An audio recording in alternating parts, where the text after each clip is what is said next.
Amahoro y'Imana bene data, turabashuje kandi tubifurije kugubwa neza mwese aho muri, abo tubana umunsi ku wundi. Uwiteka abahire. Turagarutse muri bya byigisho nk'ibisanzwe abo tumenyeranye. Amazina nitwa Ukwigize Jean Pierre, ndi kumwe na mwene data twafatanije umunsi w'ejo. Reka nawe abasuhuze kandi abibwire, maze dukomeze n'ingingo y'uyu munsi. Karibu. Arakoze. Nitwa Mugabo Emmanuel, akaba ari njye ugiye gufatanya na mwene data muri iki cyiciro. Mugabo Emmanuel, ni karibu, turakwakiriye muri studio kandi nabo tubana umunsi kundi nango turabakiriye. Uwiteka abahire. Sika tubanze dusenge n'undi dusabe Mugabo asenga Imana, maze niturangiza dukomeze n'ingingo yacu y'uyu munsi. Data wa twese uri mu ijuru, turagushimye kandi turaguhimbaje. Tugushimiye imbabazi zawe n'ubuntu byabanye natwe muri iri joro. None bukeye turi bazima, tugushimiye yuko wemeye yuko tuza kuvuga ijambo ryawe ahanga muri studio. Ubane natwe kandi tugire neza, kuruta byose ufashe abari bwumve, kugira ngo imitima yabo ibashe kwakira ijambo ryawe, maze twese hamwe tuyishimire kugusanganira uzabugarutse. Tubisabye mu izina rya Yesu, amen. Akoze cyane. Dufite ingingo nziza itubwira ngo ubuhanuzi bwera imbuto. Ubuhanuzi bwera imbuto. Ni muri iki cyigisho kitubwira ngo umuhamagaro wa Mose ku kwitegura. Tugeze ku ngingo ya kabiri itubwira ngo ubuhanuzi bwera imbuto. Ariko reka tubanze dusabe Mugabo atwibutse mu ncamake ingingo y'ejo. Karibu Mugabo. Ingingo y'ejo twayirebeye hamwe, ngira ngo abo twari turi kumwe murabyibuka. Yatubwiraga ngo gukorera Imana cyangwa kutayikorera. Kabonye neza yuko ifatiro nizo ziba zikenewe. Iyo izo mfatiro zishenywe, umukiranutsi nta kintu yakora. Kabonye neza yuko uko waba umeze kose, uko waba wubaha Imana kose, igihe cyose ubanye n'umuntu kutubaha Imana asenya ifatiro zawe. Ubwo twasabwaga rero ko tugomba kwirinda kujya tubana n'abantu batubaha Imana, kuko byanga binoga baratubuha. Yego, akoze cyane. Utoranye wo mubana, iyo ubanye n'umunyangeso nziza ugira ingeso nziza, iyo ubanye n'umunyangeso mbi ugira ingeso mbi nawe. Nta buryo hara twabonye ko ntibikunda rwose. Nkuko Abisirayeli batabana bifatanyaga n'amahanga barangiza bagatandukira, nayo mpamvu Imana yashakaga kubatandukanya n'andi mahanga. Natwe rero Imana ntabwo yifuza ko tubana n'amahanga atandukanye, ahubwo yifuza ko tubaho mu buryo bwo gukiranuka, ariko tukanamenya nuko dutoranya abo tubana nabo.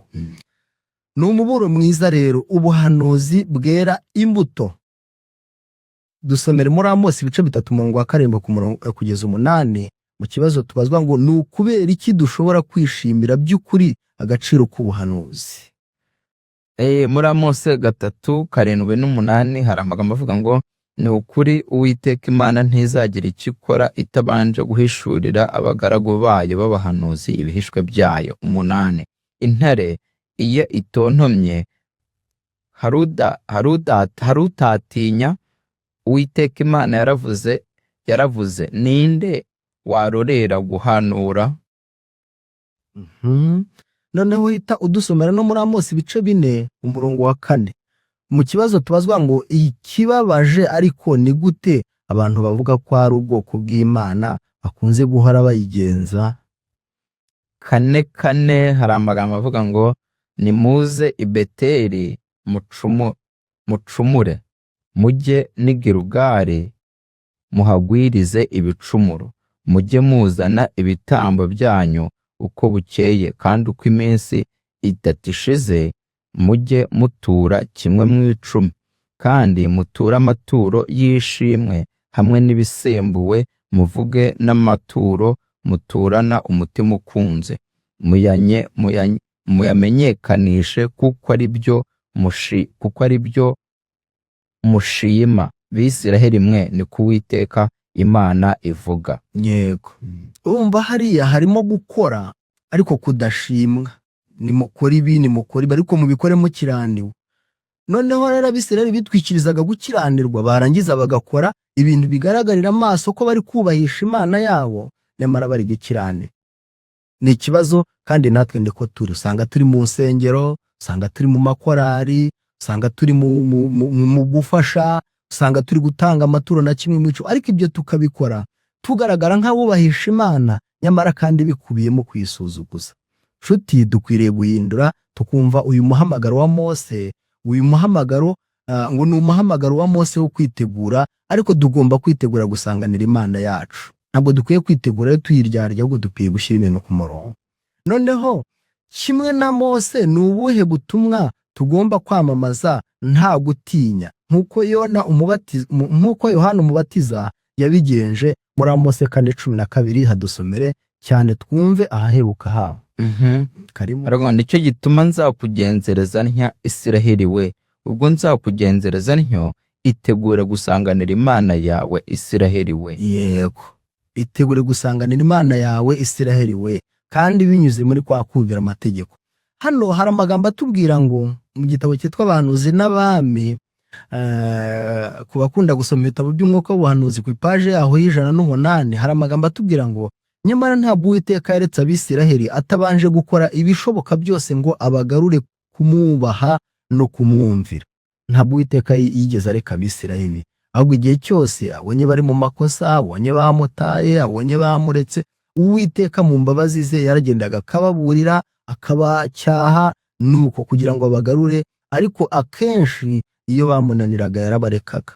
Ni kenshi dusoma ko Abisiraheli bamaraga ibihe mu bunyage, bakamara ibihe mu mibabaro, bakamara ibihe bakanyagwa, ishyanga rigatatana rigasandara. Nyamara Abisiraheli babaga bafite imbaraga n'ubushobozi n'ubwenge, ariko Uwiteka arabarekaga bagasandara, bakanyanyagira, bakaba ibindi bintu binyuze mu kutamwumvira.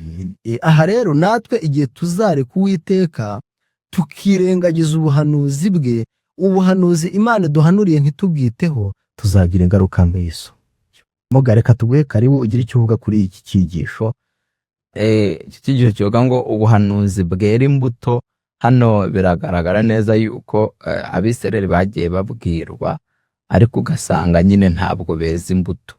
Ibihano rero byari uko bajyanwaga mu bunyage, kuko bo bari igihugu, bajyanwaga mu bunyage, bakaba imbata z'abanyamahanga.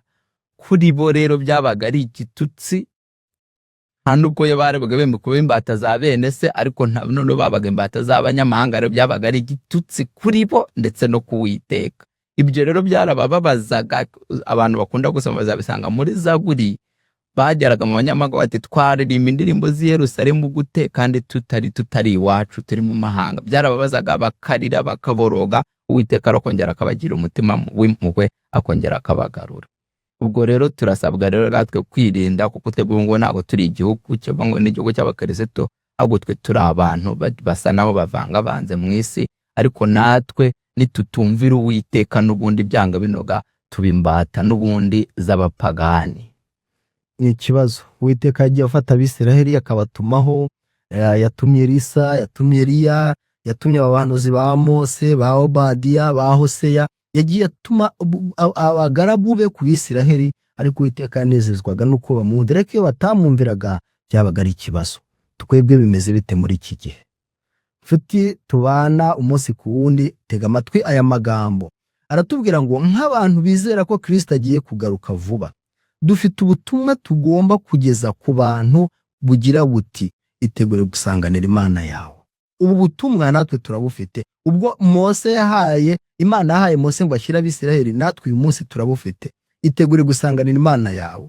Ubutumwa bwacu bugomba kuba burasa ku ngingo nk'uko ubutumwa bwa Yohana bwari bumeze. Yacyashya abami kuko gukiranirwa kwabo.